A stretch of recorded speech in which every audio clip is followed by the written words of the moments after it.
জুলাই ষড়যন্ত্র special episode 2-তে আজকে কথা বলবো জুলাই কেন ব্যর্থ হলো। তার আগে অবশ্য প্রশ্ন আসে, জুলাই কি ব্যর্থ হয়েছে না সফল হয়েছে? আমার মনে হয় এই আলোচনাটা শেষ করলে একই সাথে দুটি প্রশ্নেরই উত্তর পাওয়া যাবে। দেখুন, জুলাই আন্দোলনে প্রথম কথা হলো যে আন্দোলনকারীদের অত্যন্ত চতুরতার যে শুরু, সেটা হলো যে কোটা আন্দোলন। কোটা আন্দোলন বাংলাদেশে এমন একটা জনপ্রিয় বিষয় যেটা আওয়ামী লীগ 49 সাল থেকে যদি আমরা এর বয়স ধরি, এত পুরনো একটা দল কোটা আন্দোলন কতটা জনপ্রিয় হতে পারে এইটা বোঝার সক্ষমতা কিন্তু আওয়ামী লীগ দেখাতে পারেনি। কোটা আন্দোলন কি ছিল? যে সরকারি চাকরি মিলবে কোটাবিহীন। ধরেন যদি 20 লাখ বিসিএস পরীক্ষার্থী থাকে, শুধু তো বিসিএস পরীক্ষার্থীরা সরকারি চাকরি করে না, বিসিএস এর বাইরেও তো আরো গ্রেড 2, 3 থেকে পিয়ন পর্যন্ত চাকরি দেওয়া হয় অন্যান্য জায়গায়, কিছু পিএসসির মাধ্যমে, কিছু নানান জায়গায়। এইভাবে যদি প্রতি বছর বাংলাদেশে 30 লাখ সরকারি চাকরি প্রত্যাশী থাকে, চাকরি হয়তো 5,000 মানুষ পাবে, ধরুন প্রত্যাশী হলো 30 লাখ। এই 30 লাখেরই কিন্তু স্বপ্নে ওরা আগুন ধরিয়ে দিয়েছিল যে কোটা বাতিল করবে, বা কোটা তো আসলে ছিল না সেই সময়। ছাত্রলীগের প্রেসিডেন্ট সাদ্দাম হোসেন কিন্তু ওই সময় ক্লিয়ার করে দিয়েছিল কোটা ছিল না, কিন্তু ওই যে আদালতে পেছলা গেল, সেগুলো তো আপনারা জানেন সবকিছু, যে নতুন করে মুক্তিযোদ্ধার সন্তানদের কোটা ফিরিয়ে দিতে হবে, সেখানে তো 55% কোটা চলে যায় সব মিলে। কোটাটা হলো যে আপনার অত্যন্ত অজনপ্রিয় একটা ব্যাপার। কোটার প্রয়োজন আছে কিন্তু এটা অজনপ্রিয় একটা বিষয়। ফলে 30 লাখ মানুষের স্বপ্নে কিন্তু ওরা আগুন ধরিয়ে দিয়েছিল। চাকরি যদিও 5,000 লোক পেত, কিন্তু আপনার যখন আন্দোলনটা শুরু হলো, ওই 30 লাখই ভাবছিল যে কোটা তুলে দিলে বা এই আন্দোলনটা সফল হলে আমি কিন্তু একটা চাকরি পাবো। 30 লাখ লোকের সাথে যদি আপনি আরো যোগ করেন, প্রত্যেকের পরিবারে যদি 5 জন করে আপনি যোগ করেন, 1.5 কোটি মানুষ কিন্তু হয়ে যায়। এই ধরনের একটা আন্দোলন এমন একটা বিষয়ের উপর শুরু হয়ে গিয়েছিল যে আপনি সরাসরি কিন্তু 1.5-2 কোটি মানুষকে এখানে সামিল করতে পারবেন। আওয়ামী লীগের এটাই প্রথম রাজনৈতিক ব্যর্থতা, যে এই গভীরতাটা তারা অনুধাবনই করতে পারেনি। আর এটা তো অবশ্য শুনেছিলাম, আমরা শুনেছি, কিছু সত্যতাও থাকতে পারে, যে আওয়ামী লীগই কোটা আন্দোলন শুরু করেছিল কোনো না কোনো কি কারণে যেন, এবং আওয়ামী লীগ ছাত্রলীগে যাদেরকে ঢুকিয়েছিল শিবির হিসাবে বা জঙ্গি হিসাবে, বুঝে বা না বুঝে, তাদেরকে দিয়ে আওয়ামী লীগ এই আন্দোলন শুরু করিয়েছে। এই কথাটা কিন্তু আছে, সমাজে প্রচলিত আছে, এবং আমি মনে করি যে এটা তো সত্যতা থাকতেও পারে। অর্থাৎ নিজের ঘরে মানে নিজেদের উচ্ছেদের শুরুটা এই ক্ষেত্রে বলা যায় আওয়ামী লীগই শুরু করেছিল। প্রথম দিকে কিন্তু এই কোটা আন্দোলনে পিনাকিরা ছিল না। পিনাকি তো আওয়ামী লীগ বিরোধী। আমি এমনকি শ্যামল দত্ত, যে এখন জেলে আছে, তাকেও বলতে শুনেছি যে এটা সরকার আন্দোলনটাকে বন্ধ করতে চাচ্ছে না। শ্যামল দত্তের কাছে নিশ্চয়ই কোনো জেনুইন খবর ছিল। যা হোক, এই যে আপনার বাংলাদেশের পরোক্ষভাবে 30 লক্ষ মানুষের স্বপ্নে আগুন ধরিয়ে দিয়ে আরো 1,20,00,000-কে পরোক্ষভাবে তাদের স্বপ্নে আগুন ধরিয়ে দিয়ে আন্দোলন করলে আন্দোলনটা কিন্তু জনসমর্থন পায়। আর এই স্বপ্ন তো সেই স্বপ্ন না। আপনার যে পিয়ন হবে, এই বাংলাদেশে মানুষ সরকারি চাকরি কি স্বপ্নটা দেখে, যে আমি যদি কোনোভাবে একটা দারোগা হতে পারি, কোনো জায়গায় একটা অ্যাসিস্ট্যান্ট সেক্রেটারি হতে পারি, কোনো জায়গায় একটা এসি ল্যান্ড হতে পারি, কোনোভাবে কাস্টমসের একটা ইন্সপেক্টর হতে পারি, আমি তো 30 বছর 40 বছর চাকরি করার পর আমি 1,000 কোটি 100 কোটি টাকার মালিক। এই স্বপ্নটা ওই 30 লাখ ছেলে মেয়ে, যার আসলে কেউ চাকরি পাবে না, সেও কিন্তু একই স্বপ্ন দেখেছে। বুঝতে পেরেছেন কত বড় কঠিন স্বপ্ন জ্বালিয়ে দেওয়া হয়েছিল? সেই স্বপ্নের কারণে এই কোটা আন্দোলনটা এত বড় মোমেন্টাম পায়। কিন্তু আজকে দেখেন, এই যে কোটা আন্দোলনের ফলে সবকিছু, কোটা আন্দোলনটা সফল হলো, এই 1.5 কোটি মানুষ কি দেখছে না যে এইখানে তাদের যে চাকরির যে স্বপ্ন তাদেরকে দেখানো হয়েছিল, বা তাদের পরিবারের বা তাদের একজন সন্তানের, সেটার কোনোই সুরাহা হয় নাই। ইউনূস তার 2 বছর কাদের চাকরি দিয়েছে, কাদের সে বিভিন্ন জায়গায় চাকরি দিয়েছে, সেটা মানুষ দেখেছে না। ফলে কোটা আন্দোলনের আপনার যে জিনিসটা সবচেয়ে বেশি শক্তিশালী ছিল, মানুষের স্বপ্নে আগুন ধরিয়ে দেয়া, যে 30 লাখ মানুষ শতকোটিপতি হয়ে যাবে এই আন্দোলন সাকসেসফুল হলে। সাকসেসফুল হয়েছে 30 লাখ তো বাদ দিন, ন্যায়সঙ্গতভাবে সরকারি চাকরির বিতরণ করে যে সমাজে একটা ওরা যে বৈষম্যবিহীনতা বলেছিল, সেটার কি সুরাহা হয়েছে? হয় নাই। ফলে আর কিছু লাগে না, এই যে একটা বড় স্বপ্নভঙ্গ বাংলাদেশের চরমপন্থীরা ঘটিয়ে দিয়েছে, এটা একাই কিন্তু 24শে জুলাই জঙ্গি আন্দোলনটা ব্যর্থ হওয়ার জন্য যথেষ্ট ছিল। এবং ওদের যদি মনে করেন যে দীর্ঘমেয়াদে বাংলাদেশ শাসন করার মতো বুদ্ধি থাকতো, যেটা জঙ্গিদের কখনো নাই, চরমপন্থী জঙ্গিদের আমার কাছেও মনে হয়, আমিও এটা নিয়ে দুঃখ প্রকাশ করি, যে জামাতি তো বাংলাদেশে সবচেয়ে বেশি বুদ্ধিমানের সাথে দল চালায়, রাজনীতি করে, সংগঠন করে, সবচেয়ে সুসংগঠিত। এর ধারে কাছে তো বিএনপি আওয়ামী লীগ নাই। কিন্তু জামাত আপনার বদ্ধ চিন্তার মানুষদের দ্বারা গঠিত হওয়ার কারণে তাদের দুর্বলতাটা কিন্তু আরো ব্যাপক। এই দুর্বলতার কারণে সেই দিকটা কেউ কিন্তু চিন্তা করেনি, যে যেই নগদ কথাটা বলে এই ষড়যন্ত্রটা আদায় করে নিলাম, সেটার দিকে একটু মনোযোগ দেয়, কেউ কিন্তু দেয়নি। শুরুটা কিন্তু হয়েছিল এই কোটা বিরোধী আন্দোলন নিয়ে। এই আন্দোলনে কারা কারা যুক্ত হয়েছিল? এই আন্দোলনে যুক্ত হয়েছিল বিএনপি, এই আন্দোলনে যুক্ত হয়েছিল ইউনূস, এই আন্দোলনে যুক্ত হয়েছিল মার্কিন যুক্তরাষ্ট্র। অর্থাৎ বিএনপি, ইউনূস এবং তার মিত্ররা। ইউনূস আর তার মিত্ররা কারা? এরা হলো প্রথম আলো, ডেইলি স্টার, অর্থাৎ যারা যারা বাংলাদেশের সেকুলার নাস্তিক পাকিস্তানপন্থী আছে, বিশাল শক্তিশালী। মোটামুটি বাংলাদেশের আওয়ামী লীগ সরকারের সবচেয়ে বড় ব্যর্থতা হলো যে সরকার তারা চালিয়েছে, জামাতের পৃষ্ঠপোষকতায় বুদ্ধিজীবিতা করেছে ইউনূসের নেতৃত্বে প্রথম আলো, ডেইলি স্টার, এই বিশাল পাকিস্তানি বাহিনী। বিএনপি যুক্ত হয়েছে, বিশাল পাকিস্তানি বাহিনী যুক্ত হয়েছে ইউনূসের নেতৃত্বে, বুদ্ধিবৃত্তিক শ্রেণী নামে, বুদ্ধিজীবী শ্রেণী নামে, আর যুক্ত হয়েছে মার্কিন যুক্তরাষ্ট্র। কিন্তু দেখেন, এদের সবার কি উদ্দেশ্য এক ছিল? যারা জামাত এবং যারা মূল এই আন্দোলনের যারা মূল শক্তি, যারা নেতা, তাদের দীর্ঘস্থায়ী স্বপ্নটা কি? যে বাংলাদেশের যে মুক্তিযুদ্ধপন্থী যে জিনিসগুলো আছে, মানুষ আছে, রাজনীতি আছে, প্রতিষ্ঠান আছে, প্রতিটাকে ধ্বংস করে ফেলা। ইউনূস বাহিনীর উদ্দেশ্য কি ছিল? পাকিস্তান পন্থা ফিরে আসবে, কিন্তু জঙ্গিবাদের পথে নয়। যেমন বর্তমানে পাকিস্তান যেটা আছে, বর্তমান পাকিস্তান তো জঙ্গিবাদী রাষ্ট্র না, ইসলামিক রাষ্ট্র, কিন্তু জঙ্গিবাদী রাষ্ট্র না।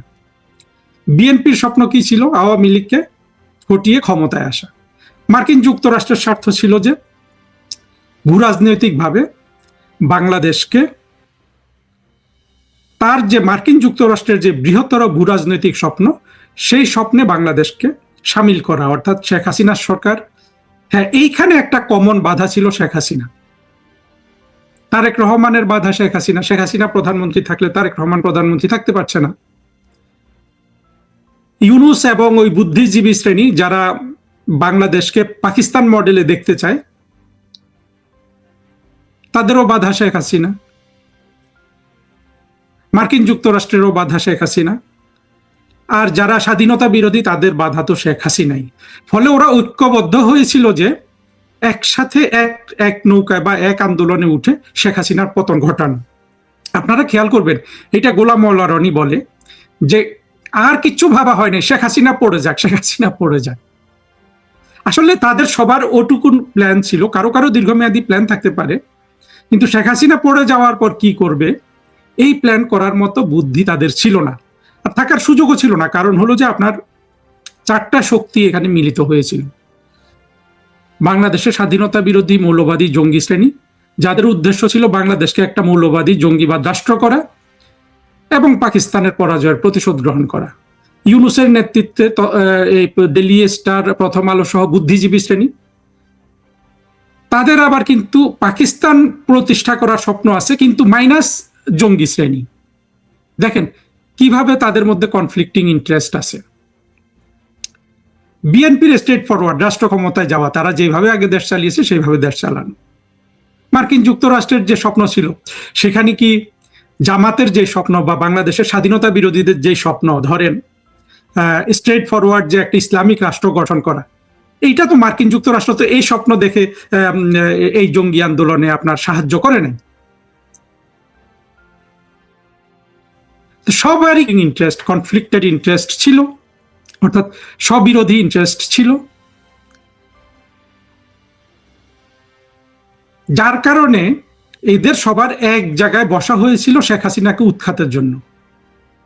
কিন্তু তারা যখন এক জায়গায় বসলো যে পরবর্তীতে কি করবে, এই জায়গায় তাদের দ্বিধা দ্বন্দ্ব ছিল, যার কারণে দেখা গেল যে 5 থেকে 8 আগস্ট পর্যন্ত তারা সরকার গঠন করতে পারে নাই। তখন কিন্তু এই আন্দোলনের যারা থিওরিস্ট, পিনাকি প্রথমে এটার সাথে ছিল না, কারণ ও বুঝতে পারছিল যে এটা আওয়ামী লীগের আন্দোলন। যখনই আন্দোলনটা আওয়ামী লীগের হাতছাড়া হয়ে গেছে, পিনাকি কিন্তু অতি দ্রুত এখানে ঢুকেছে এবং সে এটার প্রধান নেতা হিসাবে আবির্ভূত হওয়ার চেষ্টা করেছে এবং অনেকটা তাকে প্রধান নেতা হিসাবে মেনেও নেওয়া হয়েছিল। আপনারা খেয়াল করবেন, এখন যে স্পিকার হয়েছে মুক্তিযোদ্ধা নামে হাফিজ সাহেব, উনিও কিন্তু বলেছিলেন যে পিনাকি, তারপরে কনক সরোয়ার, এদেরকে এনে উপদেষ্টা বানানো হোক। অর্থাৎ পিনাকিকে কিন্তু জুলাইয়ের জঙ্গি উত্থানের প্রধান নেতা হিসাবে বিএনপিও মেনে নিয়েছিল। তখন বিএনপির পক্ষে কিন্তু পিনাকি কথা বলতো। এই পিনাকি, তাজ হাসমি, ওরা তখন এক ভাই বন্ধু ছিল। এরা কিন্তু, ওরা যেহেতু যারা 21 জুলাই জঙ্গি উত্থান করিয়েছে, তাদের মধ্যে এরা যেহেতু মানে একটা বিপ্লবের তথ্যগুলো জানে, এদের মধ্যে কোনো ধরনের বুদ্ধিজীবী তার ক্ষমতা নাই, কিন্তু এরা তো বিপ্লবের তথ্যগুলো জানে। বিপ্লবের তথ্য কি ছিল? বিপ্লবের তথ্য খুবই সোজা। রাশিয়ায় যখন বিপ্লব হয়েছে, বিপ্লব হওয়ার পরে শ্রেণী শত্রু হিসাবে তারা খতম করে ফেলছে, অর্থাৎ রাশিয়ার আওয়ামী লীগকে খতম করেছে। চীনে যখন বিপ্লব হয়েছিল, চীনে শ্রেণী শত্রু বা যে কোনো শত্রু নামে চীনের আওয়ামী লীগকে মাও সেতং এর পার্টি খতম করে ফেলেছিল। এই জন্য দেখবেন যে পিনাকি, তাজ হাসমি, এদের সবার মনে ভীষণ তাড়া ছিল যে আওয়ামী লীগ এবার খতম করে ফেল। এবং জুলাইয়ের এই জঙ্গি উত্থানটাকে সফল করার জন্য আমি মনে করি যে পিনাকি এবং তাজ হাসমি যেটা চাচ্ছিল, যে নেপোলিয়নের তলোয়ার নিয়ে সব আওয়ামী লীগ খতম করে ফেলা, এটাই ছিল আসলে শেষ পর্যন্ত জুলাই জঙ্গি উত্থানকে রক্ষা করার কৌশল, রক্ষা করার একমাত্র উপায় ছিল। ব্যর্থ হলো কেন? কারণ বিষয়টা বাস্তব ভিত্তিক ছিল না। আপনার রুশ আন্দোলন বছরের পর বছর করা হয়েছে, জনগণকে সেখানে সামিল করা হয়েছে, শ্রেণীহীন সমাজের স্বপ্ন দেখানো হয়েছে। আবার চীনেও একই কাজ, বছরের পর বছর সংগ্রাম করেছে, শ্রেণীহীন সমাজের সংগ্রাম দেখিয়েছে। এবং ক্ষমতায় এসে লেনিন বা মাও সেতং খুন খারাপই যাই করুক, সেই শ্রেণীহীন সমাজ বাস্তবায়নের জন্য কাজ করেছে একেবারে একনিষ্ঠভাবে। এই জায়গায় তো লেনিন বলুন, স্টালিন বলুন, মাও সেতুং বলুন, কাউকে কিন্তু আপনি মানে তাদের আন্তরিকতায় আপনি দোষ দিতে পারবেন না। তারা আন্তরিক ছিল, যত মানুষ খুন হোক।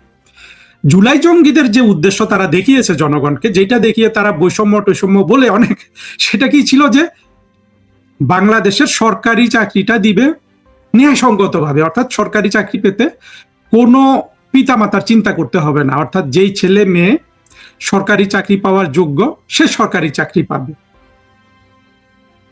দেখেন, যেটা তাদের প্রাথমিক এজেন্ডা ছিল, সেটার বাস্তবায়নেই কিন্তু জুলাই জঙ্গিরা যায় নাই, চরমপন্থীরা যায় নাই। তারপরে ধরেন, যারা জুলাই জঙ্গি উত্থানকে ভালো দৃষ্টিতে দেখতে চায়, ধরেন নুরুল কবির, তাদের তো একটা বড় এজেন্ট, মানে তাদের কথাবার্তা তো মানুষের কাছে গ্রহণযোগ্য করার একটা মানে একটা তাদের স্টেটমেন্ট আছে।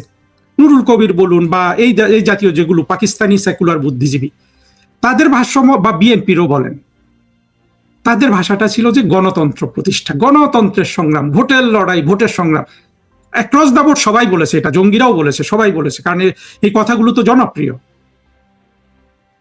তারপরে দেখেন দীর্ঘদিন 2 বছর ইউনূস ক্ষমতায় থাকার পরে যে নির্বাচন করেছে, যে নির্বাচন শেখ হাসিনা করলে তারা অন্যায্য বলতো, সেই নির্বাচনটাই তারা করেছে। অর্থাৎ আওয়ামী লীগ এবং বাংলাদেশের মুক্তিযুদ্ধের পক্ষে শক্তিকে নির্বাচনের বাইরে রেখে নির্বাচন করা।